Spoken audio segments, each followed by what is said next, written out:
Hi అండి, welcome to Sindhu tassels. ఇవాళ ఇదేంటి అనుకుంటున్నారా? ఇది నేను మా పాప కోసం అయితే డిజైన్ చేశానండి. నేను శారీస్ సేల్ చేస్తున్నానని తెలుసు కదా, అయితే అందులో ఒక శారీ పిక్ చేసేసుకొని నేను శారీని కింద లెహంగా ఇలా కుట్టించేశాను. ఇదైతే కట్ వర్క్ నేనే చేశానండి మిషన్ పైన. ఇది నెట్ క్లాత్, దానిపైనే చేశాను. ఎంత బాగా వచ్చిందో చూడండి. దీనికి మ్యాచ్ చేద్దామని చెప్పేసి ఇలా బయట తీసుకొని దీన్ని ఇలా చేశాను. బ్లౌజ్ అయితే ఇది వర్క్ మామూలుగా ఇది పెద్దవాళ్ళదండి బ్లౌజు.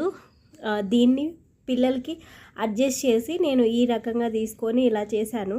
ఇంకా కొంచెం సైజ్ పెద్దగా తీసుకోవాల్సి ఉంటే ఇక్కడ నుంచి వచ్చేది, కానీ నాకు ఇక్కడ నుంచి రావాలని చెప్పేసి నేను ఇక్కడ నుంచే తీసుకున్నాను. ఇంకొంచెం మనకు పెద్దగా కావాలనుకుంటే ఇక్కడ నుంచి తీసుకోవచ్చు. అలా మనకి ఏ ప్యాటర్న్ అయినా సరే ఇలా కావాలనుకుంటే ఇలా చేసుకోవచ్చు. ఇవి హ్యాండ్స్ మీద కూడా డిఫరెంట్గా ఉండాలని చెప్పి వర్క్ చేసి ఇలా బుటాస్ పెట్టించాను.